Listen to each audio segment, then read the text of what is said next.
This is the Head Rush Podcast with Paul Frase and Corey Berry. Welcome to the Head Rush Podcast. I'm Paul Frase, and I played 11 years in the NFL. And our co-host, Corey Berry, rode professional rodeo for 9 years. At the Head Rush Podcast, we talk about everything related to brain trauma and brain health and wellness. We focus on traumatic brain injury sustained through repeated head impacts and repeated blast exposure for our men and women who served in the armed forces. And we talk about traumatic encephalopathy syndrome and chronic traumatic encephalopathy, CTE. And we cover how traumatic brain injuries can and will cause mental health issues such as depression, addiction, lack of executive function, memory loss, even suicide ideation, as well as degenerative neurological issues. Our mantra is how to cope and find hope. And we focus our energy on finding therapies and sharing hope through education and by raising awareness. You did pretty good that time, Paul. Corey, how are you doing, Corey? And thank you. That was a very nice compliment. I appreciate I'm doing good. that. It's hot here in Texas. How about there? It's warm. It's not as hot here as there, but I think it's coming our way. You guys usually send your weather our way. Yeah, and we're supposed to be in the 90s all week. Rain again on Friday. All right. Well, I'm glad we're not recording on Friday. But we are going to shift gears in 2 weeks and focus more on current events in the world of repeated head impacts and repeated blast exposure. But today we are going to have a recap of the past 6 months. You've heard us talk about Millennium Health and Dr. Gordon, as well as the Brainwell program and Dr. Mizell DeMayo. Today we are going to go deep with both of these programs and how they have helped us. We talk about the details of each program and give some examples of blood draws and results. We'll also talk about the different modalities and therapies we have been learning about. And I have personal experience with a few myself. And I'll share my experience. We're also going to talk about supplements and food and what role each plays in our brain health and overall health and wellness. And Corey, since we've talked about modalities and treatments on a previous episode pretty recently, why don't we start with the Millennium Health Protocol and the Brainwell program? And I do want to start with the Brainwell program. It was created by Dr. Mizell DeMayo and our own personal doctor of psychiatry. Dr. DeMayo is the founder of Paradise Behavioral Health in Punta Gorda, Florida, and the creator of the Brainwell program. And what is the Brainwell program? And one thing that she actually added, Corey, and you have experienced it, the AI part of her program, is that I think I was listening to one of My podcast. Yeah, exactly.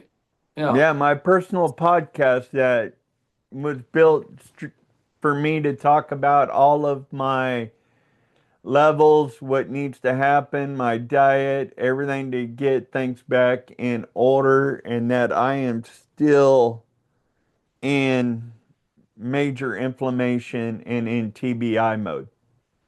And that's I will be for a while. Yeah, and that it takes a long time to get rid of that inflammation sometimes, especially, I mean, some of the trauma you've been through more recently.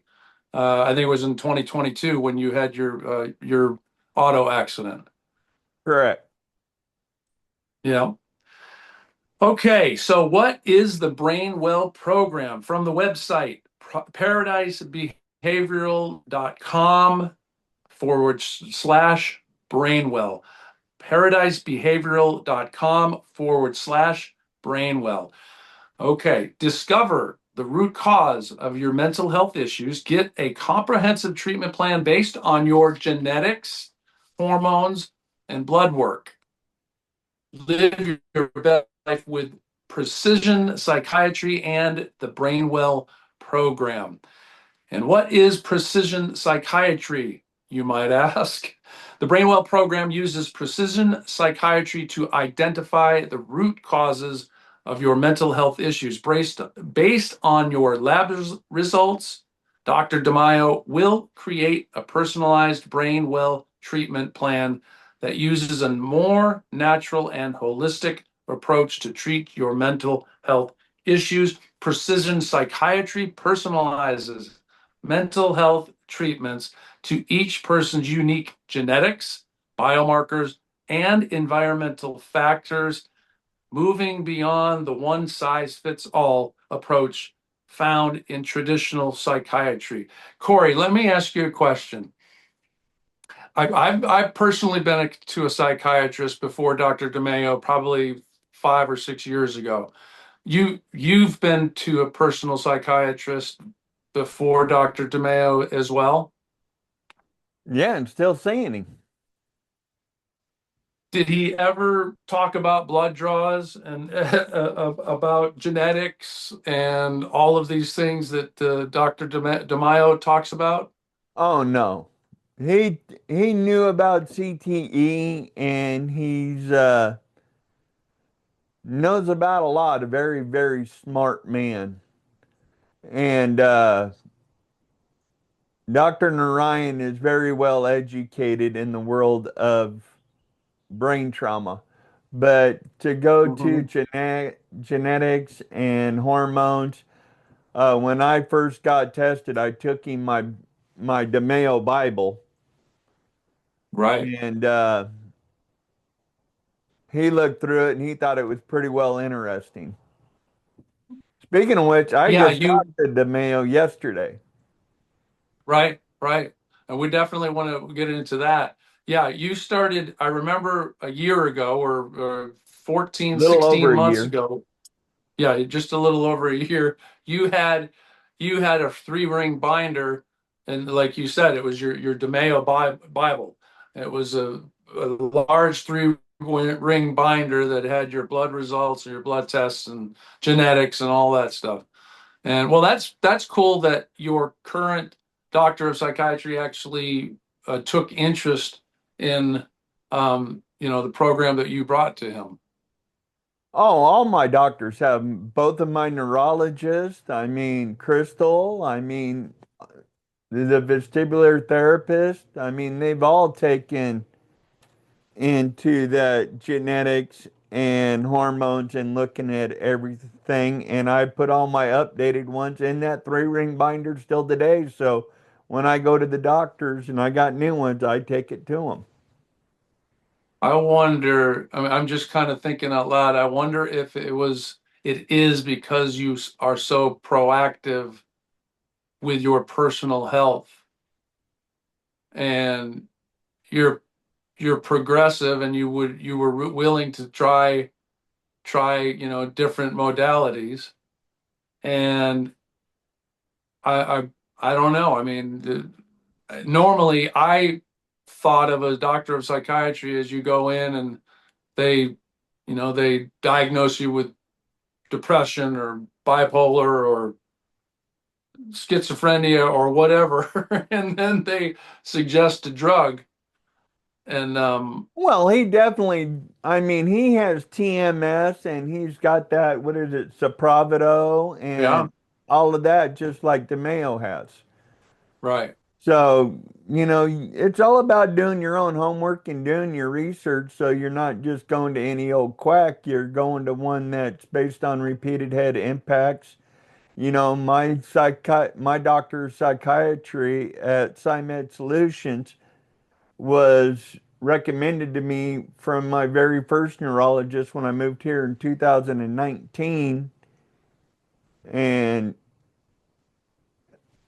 we've done our research, he's done his research, and yeah, you got to find doctors that are knowledgeable in the repeated head impact. Just like I was talking to a guy today about finding the right doctor, and I said, well, you got to interview them. If they don't know about RHI, TES, RBE, concussion, if they're not a concussion specialist, if they don't study and know about repeated head impacts, then fire them, go to another one. So that's something that we've heard frequently on the support help groups, the support groups and stuff, that guys and gals don't find the right doctors, or they've been through many doctors that don't even have a clue about, or they don't concern themselves with RHI and RBE. Um, but did you luck out and the first time that you were able to interview a doctor, or did you just call and start interviewing doctors until you found one that had success or experience with TBI? And you're Yeah, going to get that fly.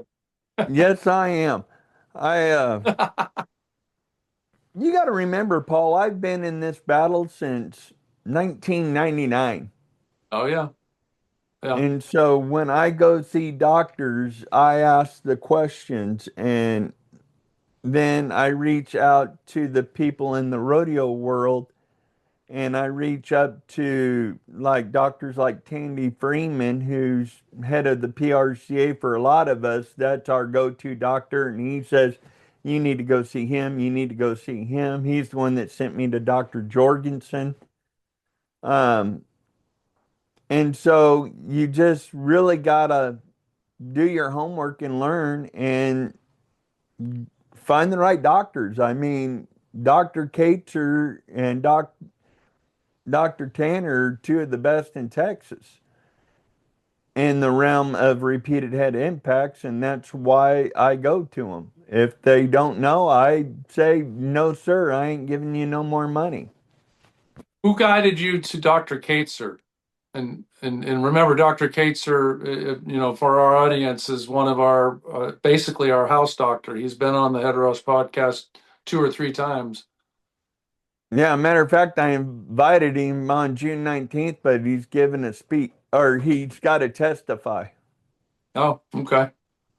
Yeah, he's testifying in a court about something. Hmm. But I found him by doing the research and looking up online and just scouring it, and then it said sports concussion specialist. And then so I made an appointment, said, okay, he's a concussion specialist.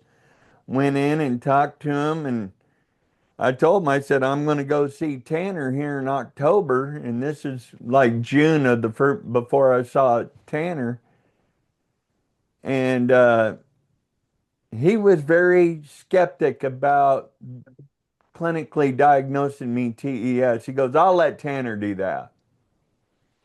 Right.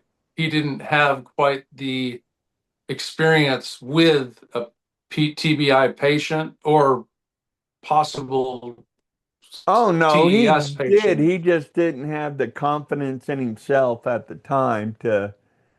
I mean, you're pretty Right. much grant someone a death sentence.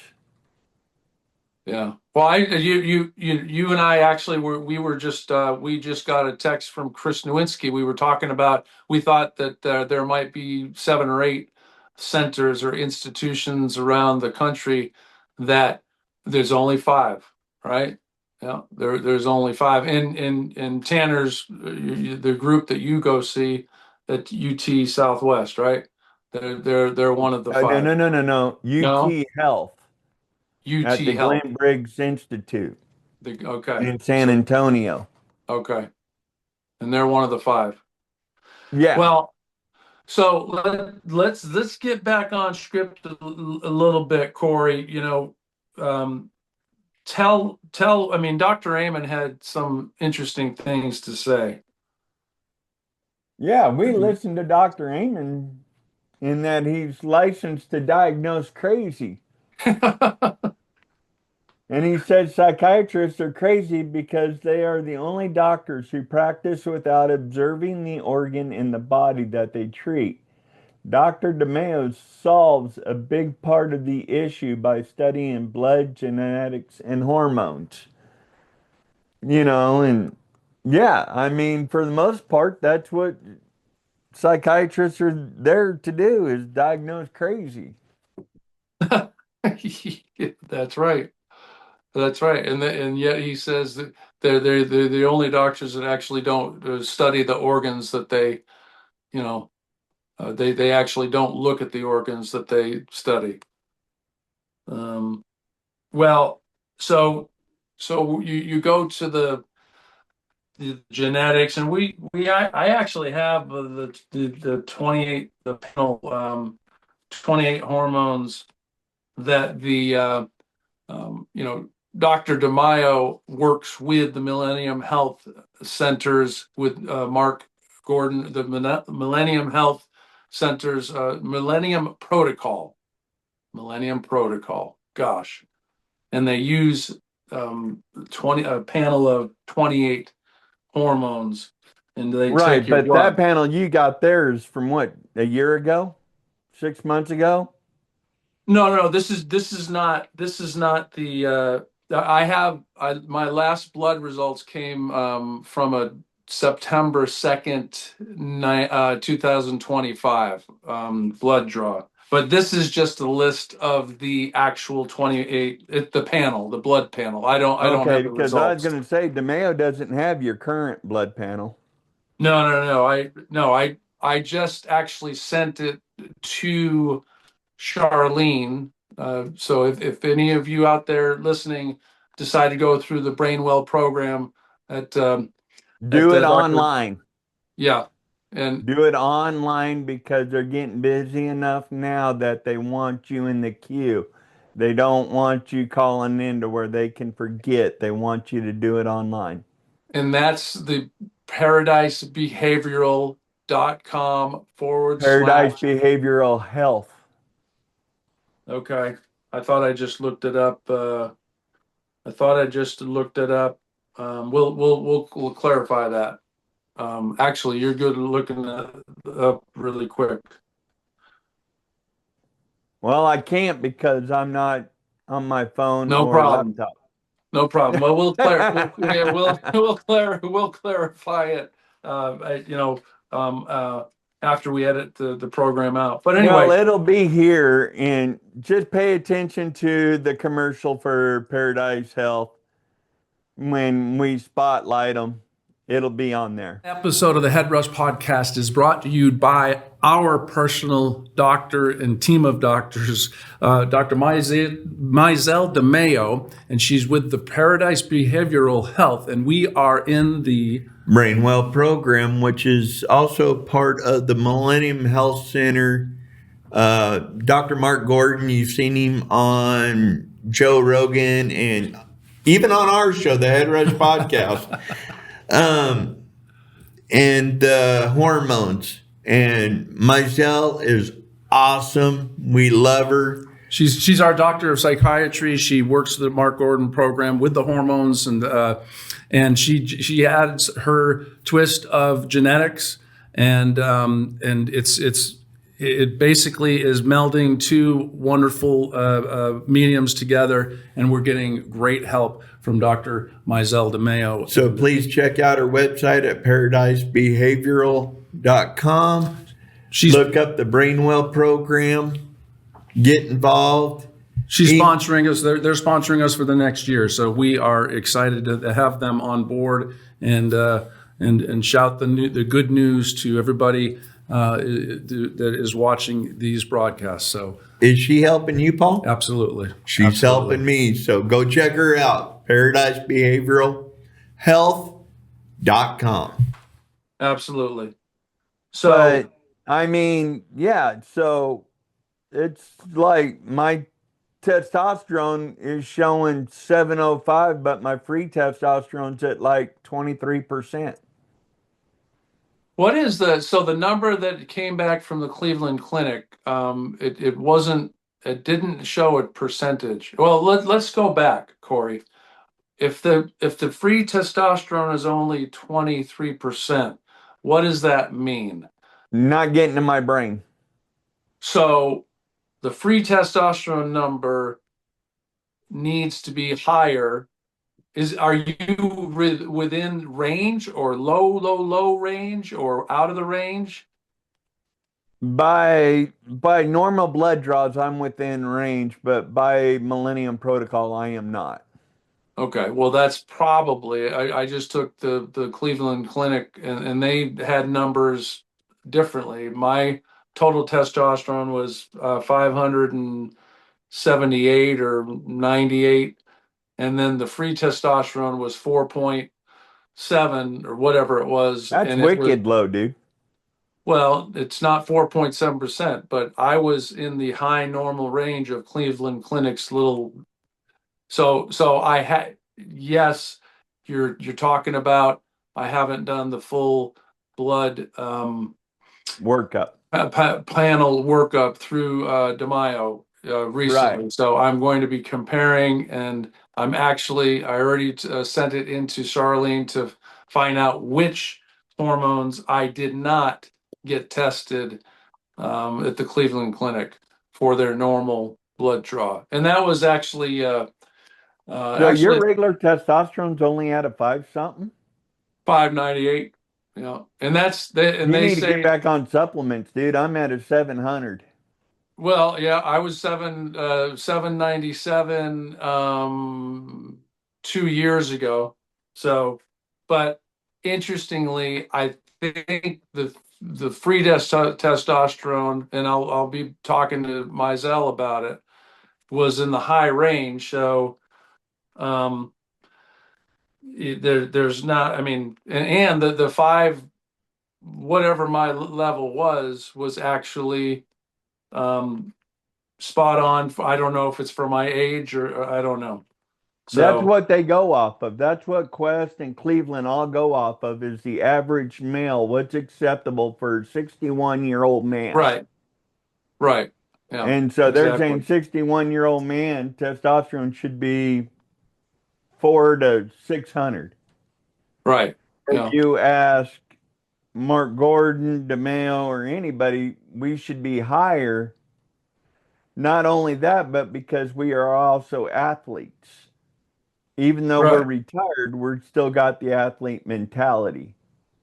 yeah. And so It's that it. low testosterone doesn't work properly in our brain.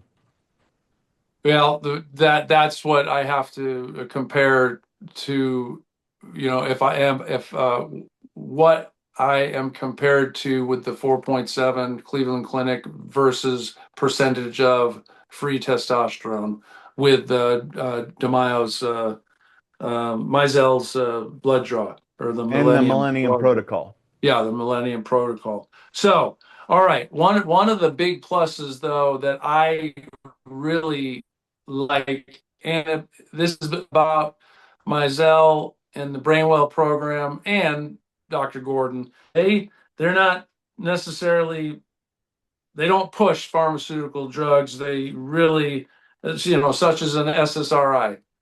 They will try to balance out and give your body what it needs through supplements, and see if they can bring balance back to your blood draws, unless in my Mayo's situation, unless she has tested you completely and your testing indicates that you can benefit or get some help from a pharmaceutical medicine. But I think, and you tell me your experience with Mizell, um, it seems like she if a patient is on an SSR and they are not reacting well to it, she'll try to figure out and balance out the nutrients and use nutraceuticals and supplements and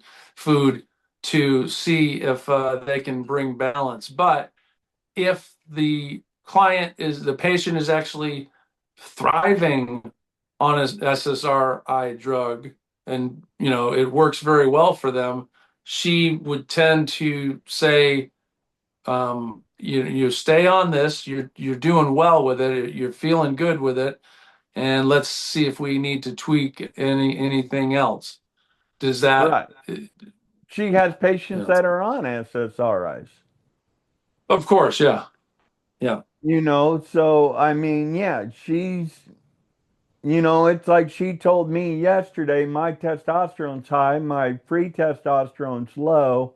She doesn't want to put me back on injectables yet because she took me off of the DHEA. So now I restarted the DHEA this week. So now my free testosterone should go back up. She had me at 2 DHEA 2 times at night 2 months ago. Mm-hmm. And when And my this blood levels came back, she said I didn't need them anymore. So she took me off of them. Now she's saying, well, let's put you back on one. okay. It's So she's trying everything without putting me back on medicine. on a pharmaceutical, whatever it is. Yeah. Right. Yeah. Well, that's And if you think about it, if they put me back on injectables, my total testosterone will go up to 1,000 to get my free testosterone to go up. So right. that's not a safe deal either. Plus, No, I don't that's think my wife would be very happy with me being at over 1,000. oh, Corey You should Berry. have saw me when I was at 1,400. Do you want to talk about a horn dog? Well, okay. I'd Was it knock the knot out of a piece of wood if it would allowed me. was it what about an aggressive personality too? Yes, no? No, not so much. Well, back then, yeah, because everything was haywire. Right. Right. So, was it the testosterone? Was it the rage? It was Well, everything. yeah, you think about the extra supplemental testosterone can add to the aggression. Well, I remember, unfortunately, I took Better be testosterone. quiet. You may end up at congressional hearing. Uh-oh, who got nabbed for whatever? A whole bunch of athletes. Oh, Art I'm small McGraw, pickings. Sosa, all them guys, NFL players. Yeah, I'm small pickings. The Paul who Paul who? Ain't that what Ray Lewis said Friday? Oh gosh, was he talking about steroids? No. When he met you and you said, hey, I played with you. Paul who? Oh yeah, well I knew just like Brett Favre. He only they both played 16 years, and well, Brett might have played 18 years, but I was only there for 6 months in their 16 years. So, but I had it's funny, a buddy of mine that I played with at Syracuse, Rob Burnett. Rob played about 14 years, but he played a ton, like 11 or 12 years he was with Cleveland Browns when they went to the Ravens, and RB won a Super Bowl with them with Ray, of course, and he was a Syracuse guy, so it was easy for Ray to make a connection. At least I knew one of his buddies that he played with for 11 years. But Ray was really heartfelt, and that was the RL3 event that I was able to attend So on tell me about it. Friday night. Talk about it a Yeah, little bit. that was a great event of awareness and bringing awareness to the general audience that might not know a lot about repeated head impacts and the dangers of. Um, and actually, so it was a little gala. It was a gala for the RL3 Ray Lewis the third Foundation. And Ray Lewis the third, Ray Lewis's son, or the second son, took his own life at 28 years old, just about a year and a half ago, maybe 14 or 15 months ago. And this is the third. I'm sorry, it was a couple of years ago, and this event kicks off a weekend full of events, and they have a football clinic where they teach safe tackling and safe practices, and then they end the third night of events is a huge hip hop music, rap music. They just have a very cool musical event to end the weekend of repeated head impact awareness and CTE awareness. So So you were at the kickstart of it, and then you went home. yeah, I was at the gala, and it was very. They had a silent auction, very heartfelt conversation by Tiana, mother to Ray Lewis's three sons. Ray.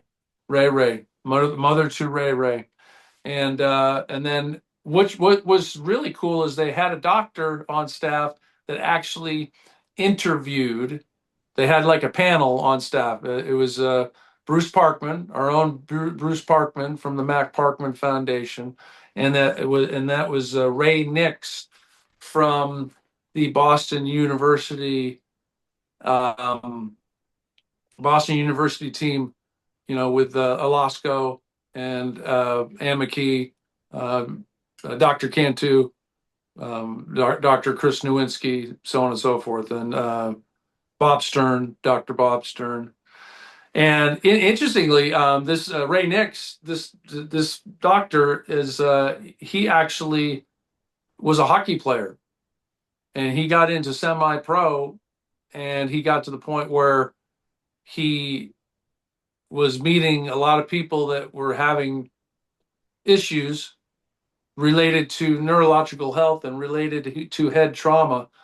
And he actually left his skates on the ice and said, "I'm going to become a doctor and help my brethren." So that was pretty wild. So anyway, so the doctor actually interviewed Ray Nix and Bruce Parkman from the Mac Parkman Foundation, and Bruce Bruce is a powerhouse, and he didn't pull any punches. And Oh, Bruce will never pull a punch. He's a special force Green Beret, dude. If he pulls a punch, it's only because he doesn't want to kill you.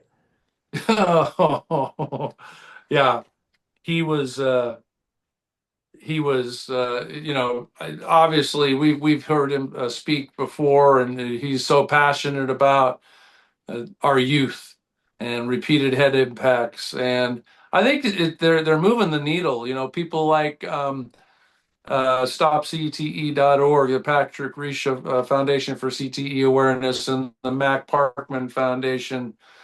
And I like to think that we're moving the needle as well. At the Head Rush podcast, just talking about repeated head impacts and our youth.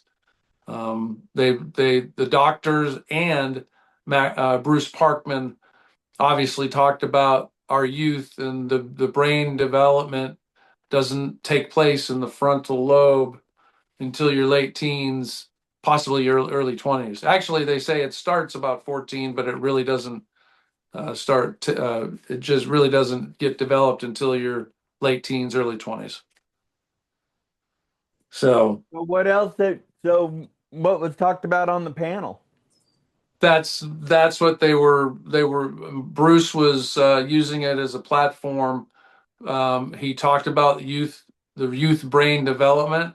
He talked about and Tiana actually introduced the legislation that they tried to pass, and they actually got a day for 2026 in September, the the Mac and Ray Day. But they had they have a woman in the legislature that actually was pushing for them. They got one day dedicated in 2026. Now they're trying to make it annual, and they're the information, the ticket is back on the docket for parental consent, which you've been preaching for a year and a half. Yep, and I'll keep preaching it. Yeah. I believe, we got the Nisha, what is it? The Nisha law here, a concussion Mm, protocol mm. In Texas? in Texas. But I don't think it goes far enough, and I believe that the informed consent is huge. But I believe the player and both parents should have to sign it. Not just one, both. You get mommy and daddy to sign it along with little Johnny before he straps on the helmet or gets on a bucking horse or does whatever. And it's not just a 3 paragraph, No. explanation. It's an actual class. I Yes. mean, And if you look at what Mac Parkman and RL3 is looking at doing, is that they have it split up to where one part of the season's an RHI and the second part is a CTE, part of okay, the informed consent and the training that they got to go through. And I believe all coaches should have to go through it and right. parents. Yeah. Because I think the coaches are more responsible than the parents should be. The parents don't have the knowledge the coaches have. They don't have the experience. They don't have, I mean, most of your coaches, hell, Tatiana's new husband is a coach in Jacksonville at the high school, ain't he? Yeah, at Orange Park. Yep. Right. And he actually played at University of Miami, and he he got a year or two with the Falcons. That's what I'm saying. So most of these high school coaches just ain't Johnny from nowhere coaching. Yeah, a lot of I know here in Jacksonville, there's a lot of ex-Jaguars. Jaguars have left the league in years past, and they're still here coaching in the high schools. I mean, you remember Tony Baselli, that who eventually just made it into the Hall of Fame. He coached a few years. Mark Brunell, before he became the quarterback coach of the Detroit Lions, started at Episcopal High right here in Jacksonville, and but there's a lot of other guys that have stayed here, and they work as coaches in the high school, administrators, education, people guys in education and coaching as well. So Why didn't you get into coaching?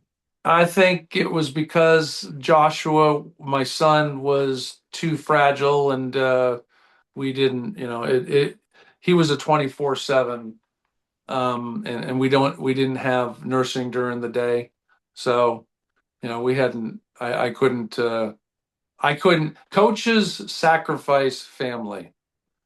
I couldn't see myself sacrificing my family time or my ability to help out, you know, help the family and help my son. And, we had a daughter, 6 years after my son. And so, yeah, I just didn't, I wasn't going to sacrifice family for coaching. So Speaking some of of these family, coaches, how's Bella doing? Bella's doing well. She's picking up her guitar. She's thinking about writing some more music. She's working here and Northeast Florida and in Ponte Vedra, and she's doing well. Right on. Yeah, We should have her on the podcast one time. Come do a song for us. yeah, we should. We should. 25 years old. Did Bailey, your daughter, know it all at 25? Oh, yeah. They start forgetting that they know it all, I think, when they turn 30. Is that it? But Oh until man. then, you got to deal with from like 20 to 27, I would say. I know more than you. I'm more educated than you. Oh gosh. Yeah. And Bailey, she just missed the was she in the middle of the woke movement or did she just miss it? But you would have never stood for that. No, no. She's in the millennial area, but not in the woke. Yeah. Yeah. Well, Yeah, let's if see. she was in the woke movement, we would have had a Locked lot horns. rougher time in our life. Locked horns. Yeah. Well, we locked horns enough as it was. Could you Yeah. imagine if she was woke? Oh gosh. No. Let we we can yeah, let's move on. I really want to talk to you, Corey. You we had KC reach out to us, and you were able to work with somebody this past week, and you spent hours with him. But My wife's talk on to the it. phone with his wife right now. Wow. So talk to us about, well, first of all, share your Well, I'm heart. not going to talk about him at all. No, I'm not saying to sell his name. I'm not going to say, whatever, but the bottom line is it's somebody that needed help. Right. Yeah, I mean, because of Casey's well, it's a good friend of the family, put it that way. Right. Yeah. And Well, you because would of that, Casey had us reach out to him, and then I've had a long talk with him. We've texted. My wife is talking with his wife, so and we so got let's him going to see Dr. Amen Wednesday and Thursday, and he gets the results on Friday. right. And let me back up because it's not just because it was a friend of Casey's, a family friend. It was you have done this many times, and you Yes. didn't even know the people. No. Yeah. Well, and So that's my job now. That's more important to me than the Head Rush podcast. More important than a lot is that I can share my hope and awareness with somebody else and maybe give them some hope when they're spiraling or going down, right. and let them know that, hey, This episode of the Head Rush Podcast is brought to you by the Patrick Risha CTE Awareness Foundation.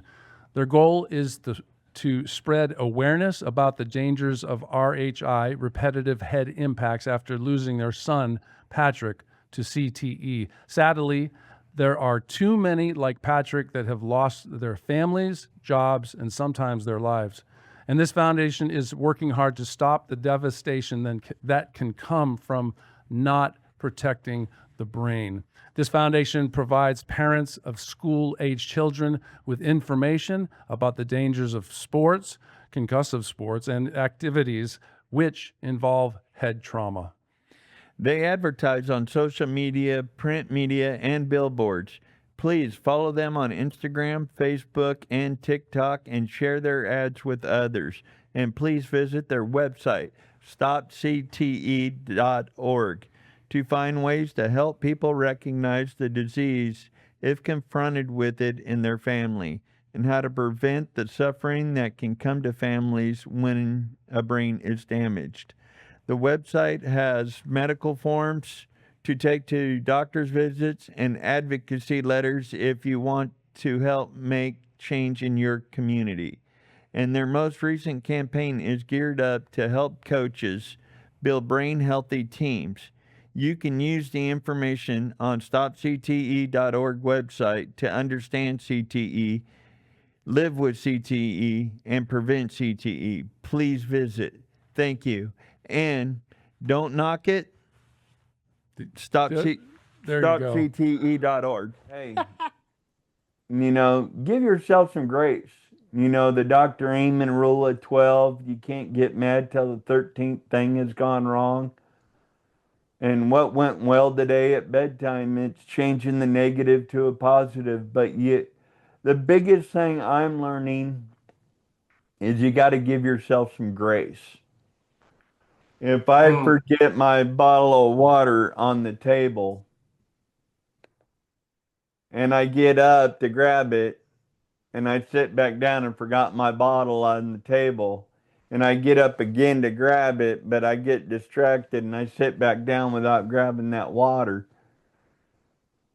that pisses me off. And I get very irritated. Let me say that the polite way. I get very freaking irritated that I've gotten up twice, 3 times, and I still haven't gotten that bottle of water. I'm starting to learn to give myself that grace and go, it's brain health, man. So what if I got that bottle of water? Now I got to get up and get it again. This time, don't get distracted. And I'll look at my wife and say, don't talk to me. I got to get that bottle of water. Don't let me forget that bottle of water on the table. I forgot that bottle of water 3 times on the table. Don't let me forget that bottle of water. I've definitely been trying to concentrate on something that it's on the tip of my tongue. It's on the edge of my brain. And somebody else starts talking. I'm like, no, hey, quiet. And then I forget it.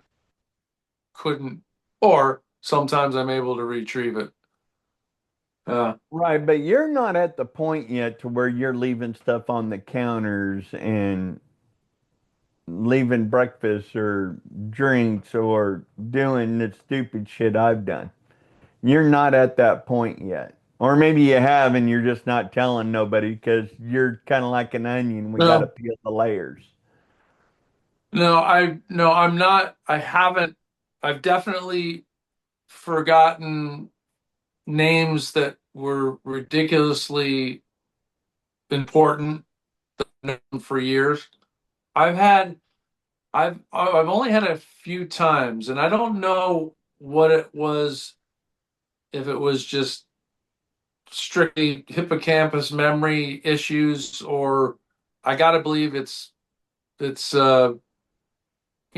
head knocking your head against things. But when two times in particular, I remember, and one was a year ago and one 4 years ago, I actually had to scroll through my phone because they were friends of mine. I knew I should have known their name, and I had to scroll through my phone, my 5,000 names, and at 1,200 or 500 or whatever, fortunately it popped up, and I said, Dad, okay, that was that name, that was that person. Oh, weird. I heard I do that every day. I forget your name sometimes. It's like, who? Oh, that's it. Well, I heard a neurologist. She was awesome. She did a TED. She says, when you get to 50, you start having memory problems. She says, if you just picture this, if you lose your keys and you look around for them for 5 minutes and then you find them in your coat pocket that you're wearing, she said, okay, that's kind of normal 50-year-old stuff. But she said, if you find them 10 minutes later in the refrigerator, she said that can be a problem. Oh, I I've haven't done done that. that before, I've put but my wallet and keys in the refrigerator. have you? Yeah, But were you reaching carrying in to get groceries? something to drink and set your wallet and keys there and forget them. This is one thing that I did probably 2 years ago, and I think I set myself up. It was weird. I read an article about Kenny Stabler, and his daughter was talking about, and he died with dementia, and I don't know if they ran out for CTE. I'm not sure, but he was the snake, right? The Raiders, Right. other California, that other awesome California team. So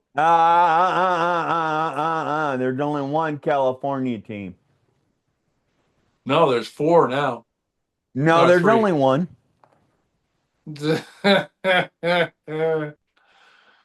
Oh, that's funny. But Stabler, it Four. was not on. It, huh? Four. Well, three. L.A. What are the three? You got the L.A. Rams and the L.A. Chargers, right? San Are they Diego both Chargers. L.A.? They call San them San Diego Diego Chargers. Chargers. They don't call them that anymore. They play up in L.A., don't they? Well, the Kind of Raiders like the went to L. Vegas. Yeah. So it's just kind of like the Clippers, the LA Clippers, and the Los Angeles Lakers. Um, all right, but so the snake, Ken Stabler, it was not Stage 3, uncommon. chronic traumatic encephalopathy. It was so he had CTE, stage three. Stage It was 3. not un. His daughter said it was not uncommon for him to stop at green lights. I've done that. Have you? Well, I found myself about 3 months after the reading that story. I found myself looking at a green light and standing still, and I'm like, what the heck am I doing? Did I talk myself into that, or it was weird? It was weird. Yeah, Ken Stabler, the late Hall of Fame quarterback, suffered from stage 3 chronic traumatic encephalopathy. Did his family and friends noted a rapid decline in his cognitive functions during his final years. Right, right. Rapid decline. Right. Well, them Raiders So were head hitters back in them days anyways. They were nasty, mean. yeah, you had Tatum. Was it Jack Tatum that paralyzed Darryl Stingley with that hit? I mean, it Yeah. was just a hit. It was just a hit coming across the middle. I mean, it was part of the game back then. Being, the receivers were free, fair game. I remember Al Toon coming across the middle with the Jets, and he was an incredible receiver. I don't know. I think he made the Pro Bowl a couple times, but he was unbelievable. But the Houston defensive back hit him so hard, his face mask caved in.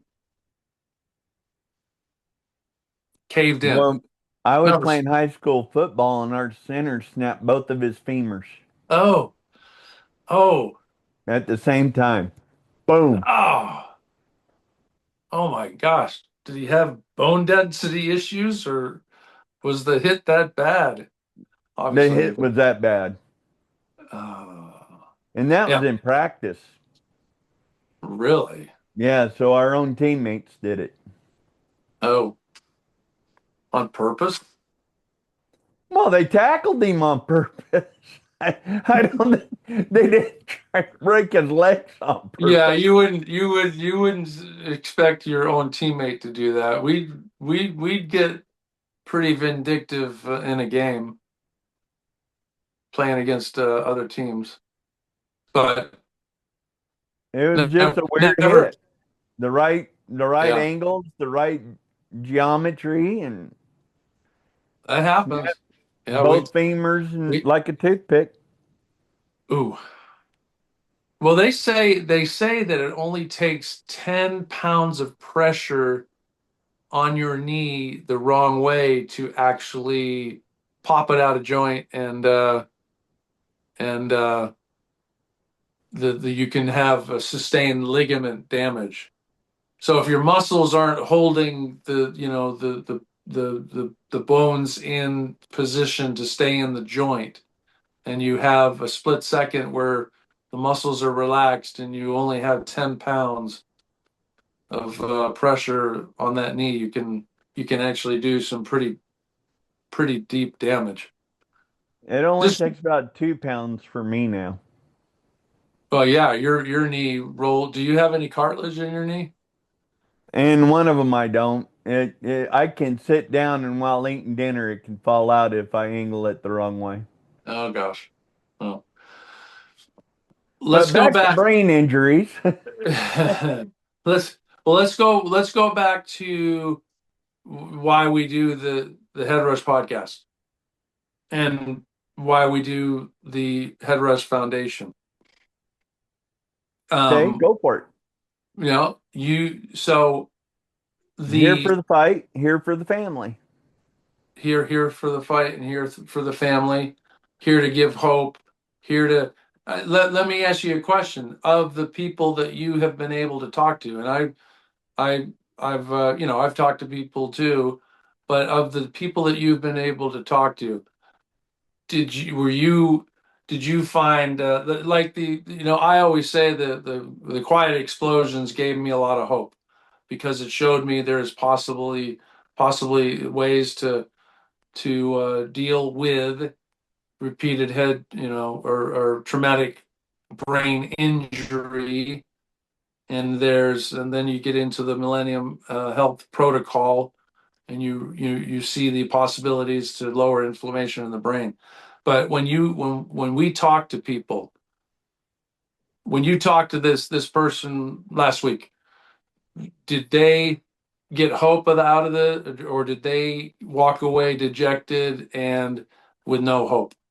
Oh, he got a ton of hope. I mean, I got to give kudos to Dr. Amen because when the family talked to him, they were supposed to see Amen in like middle to late July. Mm, I emailed Amen, and I'm going to tell you, I don't do this for everybody, but this had kids involved, a young family. And I emailed Amen and said, hey, we need to get this guy in quick. mm, How fast can we get him in? Eamon reached back out to me within hours yeah, and had Crystal, the head of all of his clinics, reach out to me. And Dr. Anderson, who does the one in Scottsdale, was off for the weekend, but she said she was going to text Anderson anyways. really, Yeah, and text Anderson, and he goes in Wednesday and Thursday for scans and gets the results on Friday. really. So Anderson in Scottsdale, Arizona, runs one of the 11 Amen clinics, Right, one of the 11 that's nationwide. right. And he was actually on vacation, and he actually is coming in, or is coming. Was it? Is it Oh, not tomorrow? coming in. He was just not in the office that day. Okay, that there. Okay, He was but out anyway, on, he was out, yeah. and but Crystal texted him and got him to where he looked at his calendar and said Wednesday, Thursday, results on Friday. Wow. Yeah. So I mean, we have the Sometimes. connections to help people that need it. And Right. that's what people need to understand is, you know, if a vet needs help, we have people we can call that have close ties to the VA. Right. If we have people that want to get on the Millennium, we have close ties to get to people on the Millennium through DeMeo or through Gordon himself, or his Mm-hmm. daughter, should I say. Mm-hmm. We have avenues to get people help. Right. Um, and to get help at the Concussion and CTE Foundation. You know, I'm really upset with them right now because they let Tyler go. Yeah, that was tough. You know, that's a hard pill. They lost a good man there.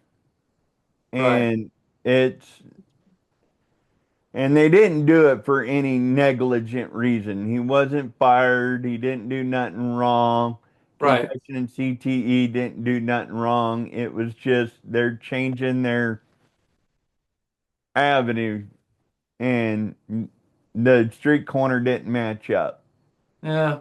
They're reading the wrong algorithm because Tyler was one heck of a he's not a therapist, but he really ran a tight ship on the helpline and the support groups.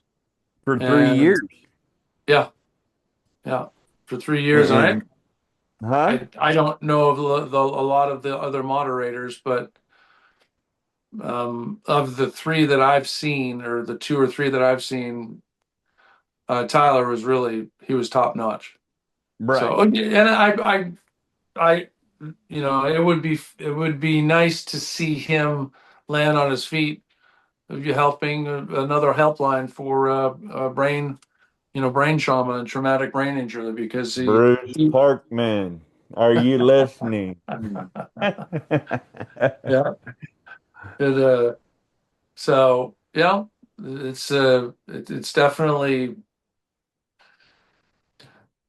Because let me he ask you this. If Mac Parkman Foundation started up a support group, would you join it? yeah, I In a I would, heartbeat. yeah, in a heartbeat, absolutely. Yeah. Well, just the fact that we know Bruce Parkman, Bruce and Perry Parkman, and they were both there at the RL3 event Friday night. Was Bruce And wearing his green jacket? yeah, oh yeah, and he loved the fact. So their gala is it's like dress up like a gala event, but wear sneakers. And Perry had on some fashionable high heel sneakers. It was hilarious.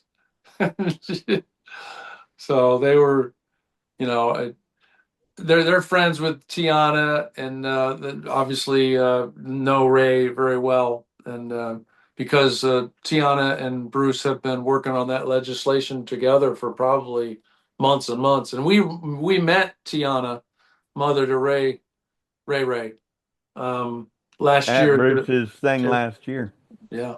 at the Mac Parkman, which is September 16th and 17th of this year. Go to the Oh, did you see? MacParkmanFoundation.com, mpfoundation.com or .org or whatever it is. Just look up the Mac Parkman Foundation and register, and you ain't going to want to miss this one. We'll be going. Yeah, Oh, I know I am. Are absolutely. you going? I'm going. It's a 3 hour, 45-minute shot across through Orlando. I might have to stop to see Mickey and go to Epcot Center and stuff. No, I'll be. You can't do that without DeMeo. Oh yeah, yeah, yeah, I'm yeah. even thinking about joining the Battle of the Golf thing on the 18th. Well, you started playing golf again. You should.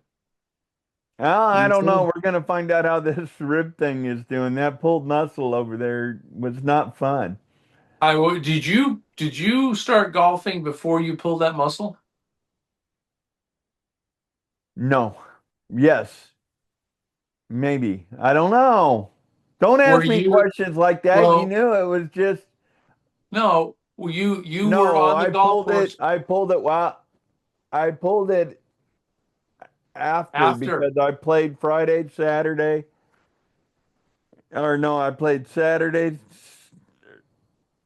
I don't remember. Did I play Sunday, Monday? I know I I played remember. I 18 on remember you were in a Monday, and then great. I went and swung clubs just last week. I think it was on Friday. You were in a great mood when I first saw you on the golf cart with Susan. She was driving you around. So So you, I did a Sunday, Monday, yeah. because Susan was with me, so it had to be a Sunday, Monday. Well, when you start swinging that golf club again, take it easy. Build up that muscle. There Build, ain't build. no, there ain't no muscle to build up. It's the chest wall. You- yeah, but that soft tissue sometimes is more painful than muscle tears. Dude, it took me to the ER. I Yeah. actually called an ambulance when I first felt it, and I never call an ambulance. I refuse to take an ambulance. Utterly. I've broken legs. I've broken my neck. I've Yeah. I'm and not. never taken an ambulance. I mean, and I met that one out in the parking lot. It was like, get me some painkillers now. I couldn't breathe. It hurt so bad. Yeah. Yeah. I Well, mean, it was shallow breaths only. I want to talk about one modality in particular, one therapy, and then we can talk about others. But I'm interested in the intranasal PBM, the photobiomodulation, or the red light therapy, which we don't like to call. There's red light therapies, there's infrared therapies. You can buy all sorts of things. Some are gimmicks. You can go online. You can buy them on Amazon. You can buy it, but one in particular, one group, V-Light in particular, and they have been involved with clinical trials, and they have their clinical trial with Brigham Young University and their football team. They found some pretty astounding results from using intranasal photobiomodulation during the season. Yeah, half And the team or part of the team was under the V light, and part of the team was under they non V call it light, but had the gizmos that just didn't work. they call it the sham The sham. instead of a placebo. They call it a sham. And yes, so and they had some astounding results. They had the group The that had sham group had brain damage. the group that had the PBM, intranasal PBM, actually showed no increase and sometimes less inflammation. No increase in no additional inflammation, and in some cases less inflammation than when they first took the test. And I don't know, I didn't read whether if it was before hitting in double sessions and then after the season. I just don't know where the It was parameters before were. and after season. Before and after season, yeah. And They took they took tests before the season and after season. they took reaction times. They took analytically thinking Yeah, time and CT everything. scans, a whole ball of wax. A whole lot. So performance, it actually increased performance for Right, the kids during the season that had the right. treatment. And Now, here at the Head Rush, we got a discount code. So if you go to vlight.com and order yours and you use capital Head Rush VL, you'll get your discount. right, right. And that technology, the paper was actually just released, a peer-reviewed paper that was just released in, I was just talking to Dr. Larry Carr today, and he said the paper was only released in March, I think. Yeah, I think it was March of this year. And he had a really interesting take. And Dr. Larry Carr he is the third all-time leading tackler for the Brigham Young University defense in their history. And I Well, think and they probably only had 15 tacklers in their history. he's the third best the number of tackles ever in a BYU uniform. And he He's played got a more few years. tackles while in BYU than you've had your whole career. Well, let's see. He had like 389, right? Right. Yeah, and he was only there 30 games. And I played in the NFL 140, 50 games, but I started 49 games. One year I had the most tackles on the defensive line. That was pretty cool. But I only had 268 or 258 tackles in my 11 years. Something Yeah, like so that. he beat you with his 4 years at BYU. 30 games at BYU. Dr. Larry And sorry, Carr. Steve Young, we know BYU is awesome. Steve Young, you're awesome, so I'll leave it there.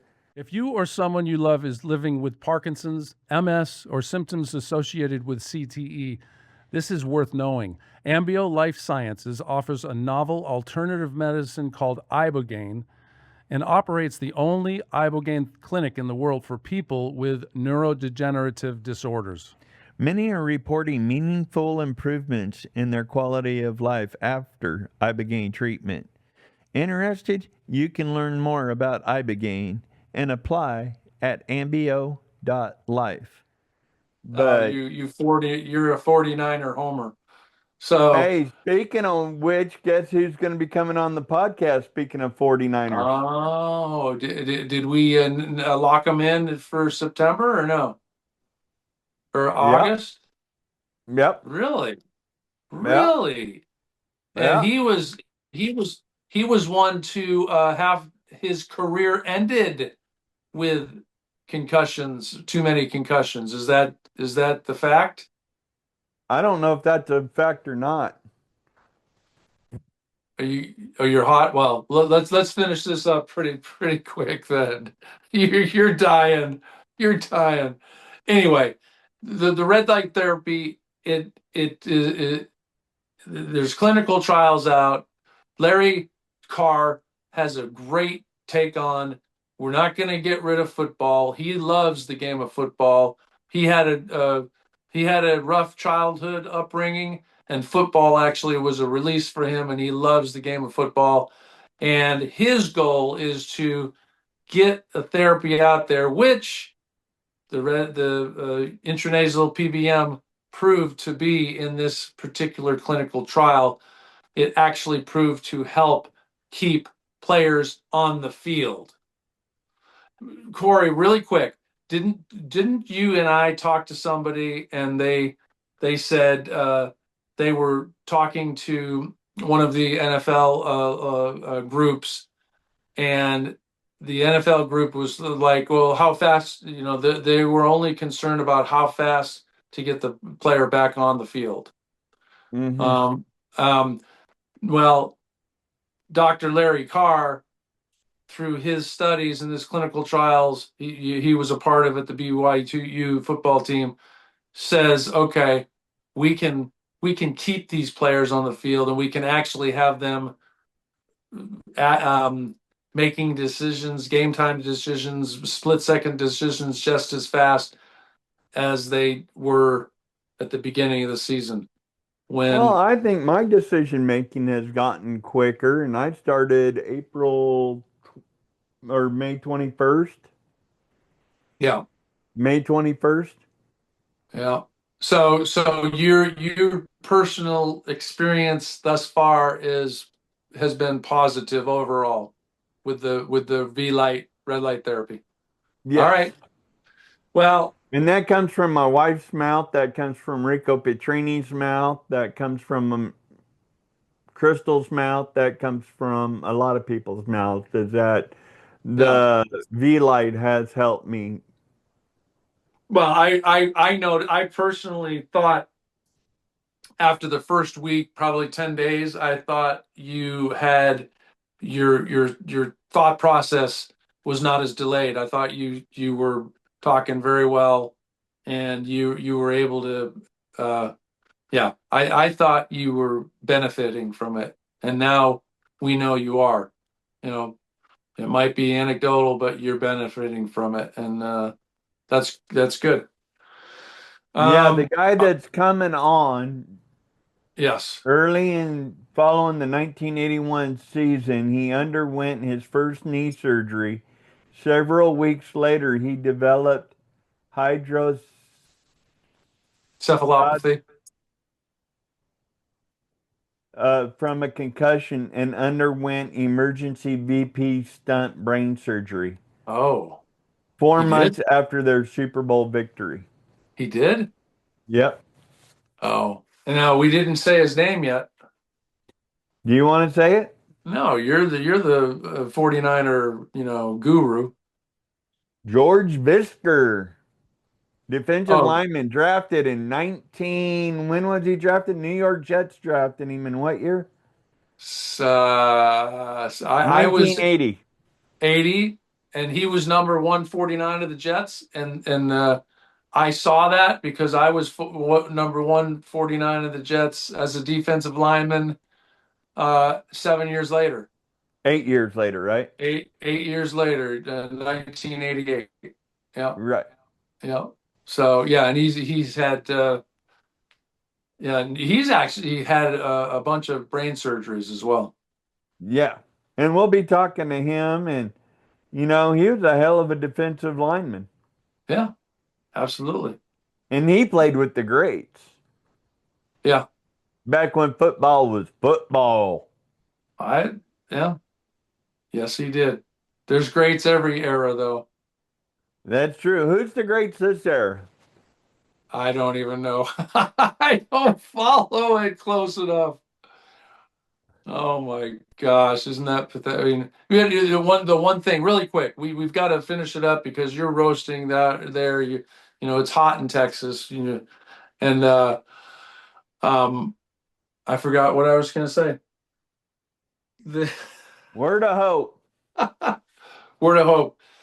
This is why we do it. The fact of the matter is, um, there is hope. There is hope for people that suffer from traumatic brain injury, and there are therapies, there are modalities. Don't give up. Don't throw in the towel.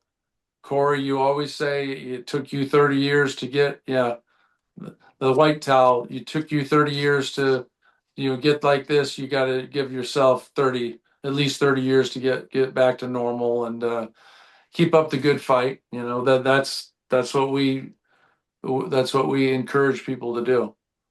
So, Well, and when I say that, I mean it took years of practice, working out, dedication to get to where I'm at. It wasn't just, hey, let's go out and have a good time. In order to ride bucking horses, you have to practice. You have to mhm. become limber. You have to be dedicated like a football player. You have to do everything. So when I say give myself 30 years, I got to give myself 30 years of the same dedication. Mhm. And that's where, I'm at, and that's why I do everything I do and the modalities that I do, and going to Ambio and doing everything I'm doing is for the simple fact that, I got to work just as hard at curing myself as I am at hurting myself. Well, I think that the fact of the matter is, like, Dr. Raymond was saying, we don't have to settle for our bad brains the way they are. We can make them better. How much better? We don't know. How much, That's right. yeah, how much better we just don't know. But Like Eamon said, we'll never get our 20-year-old brain back. right, right, right, right. And but he has such good advice about doing the things that are healthy for your brain, doing the right things for your brain health, and then you want to get it as good as you can. So if we have the opportunity, so there's hope. There's hope. It's man, and it can be. I mean, we're talking suicide ideation. it can be that desperate. Well, And yeah. And I mean, you look at it, I like the phrase Eamon says. It's not mental health, it's brain health. brain health. Yep. Yeah. He says he does not like the term mental health because it stigmatizes people, puts them on a box. It's brain health. It's your brain health. So, all right. So I say, if you are suffering, see Dr. Amen, see Dr. DeMeo, see the Millennium Protocol. Go to a university neurologist, do whatever you can and fight the good fight. It's like my You, suicide ideation has gone down, my rages have gone down. Do I still have bad days? Had one yesterday. mhm. We still have bad days, but you know what? There's always a better day tomorrow.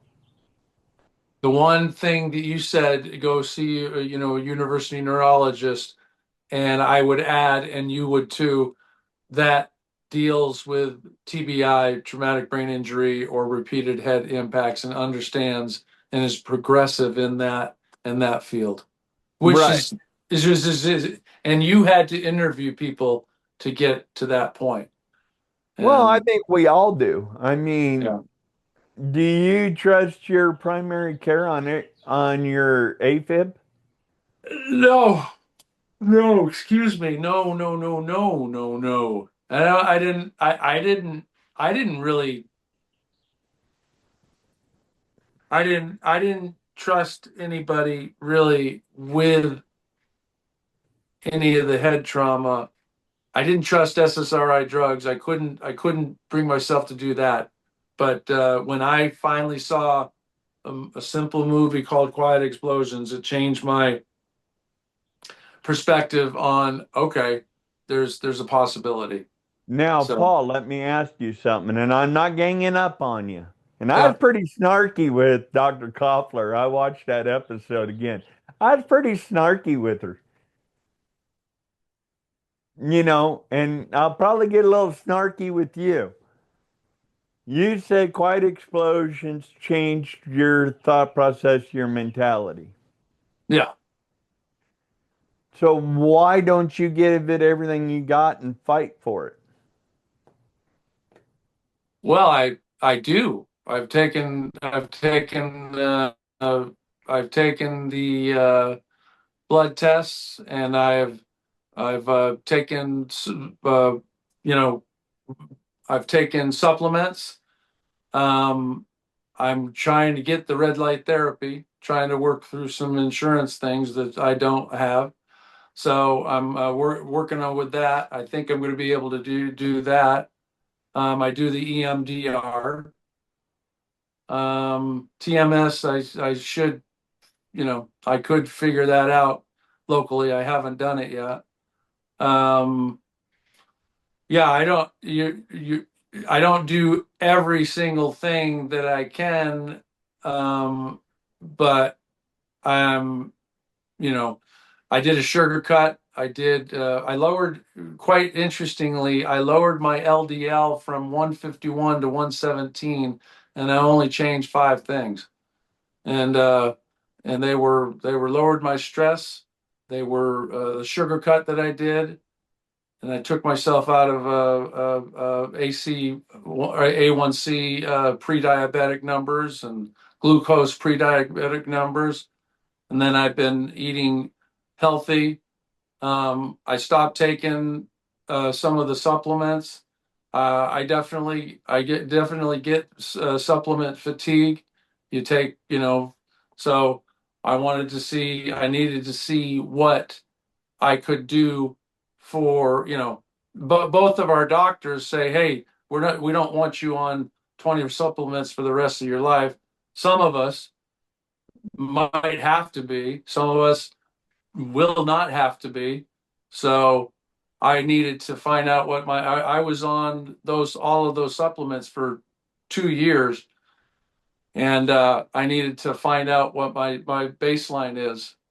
So, and right now I'm finding it out. Well, And going to that's be. it. And I'm glad you're finally doing EMDR. Finally. How many sessions No, have you had?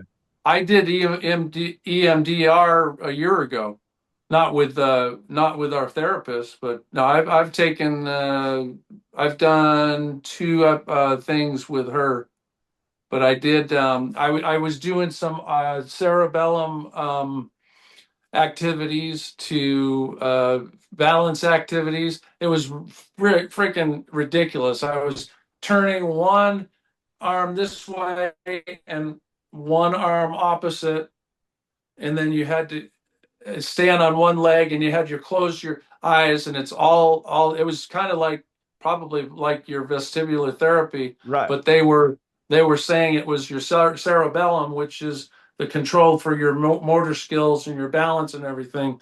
And that was pretty wild. I was doing that probably before we went to Tampa last year. I was Well, doing that that. was because of your stroke, though, right? No, it was because I met a guy that did he has a brain health and wellness. It was kind of like one of those guys like we've interviewed for for the podcast at times. Biooptimization. Yeah, out in Utah.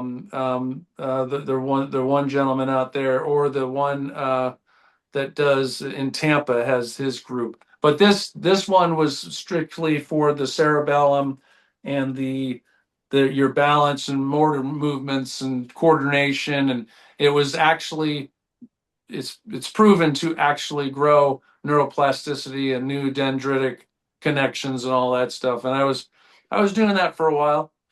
And we got Sheila Yeah, Thielson coming on that talks about that stuff. And she's the one that I call it the spinny, spinny, zoom doom. yeah. Did she ever get you to do the spinny thing at the Mac Parkman No, event? Yeah, no. And I think it's a good thing because the more I think about it, it's because I have that neuro optical yeah, delay yeah. that just put me on that. Probably, I don't know if it would retrain the nerves or not, but my eyes don't see what my brain is seeing. Did you It have has that a delay. before? Did you have that before your accident? No. Hmm. This accident moved me so far advanced. I'd say before the accident, I was like you. I could Hmm. work. I had my issues. I dealt with them. Right, I had some rage issues, no suicide ideation. right. I had some anger issues, but Oh, you know, but part of it, it's like my psychiatrist even says, is my anger issues always my anger, or is it just who I am in my personality? well, Because I'll it's tell you what, even when I was 17 years old, I'd still knock a guy out. well. When I my brain changed in my mid 40s. It literally changed, and I went from having anger, and I could pull it back into I went to rage. So and it See, and was that's something I could never do because it's kind of like I've talked about is I didn't even know I was in a rage.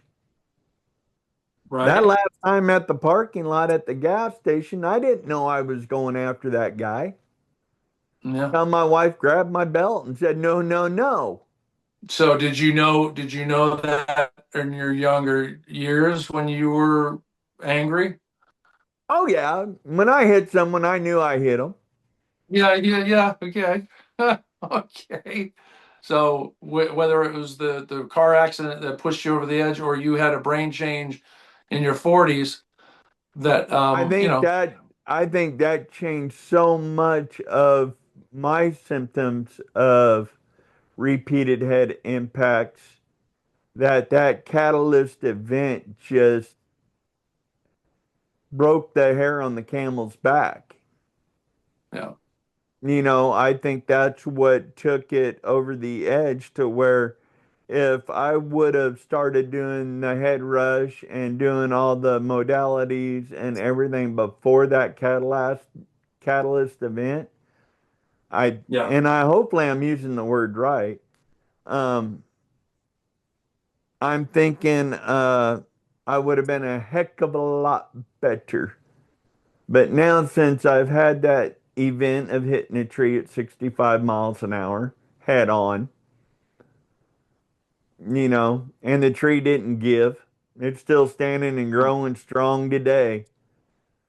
The Yeah. car gave, I gave,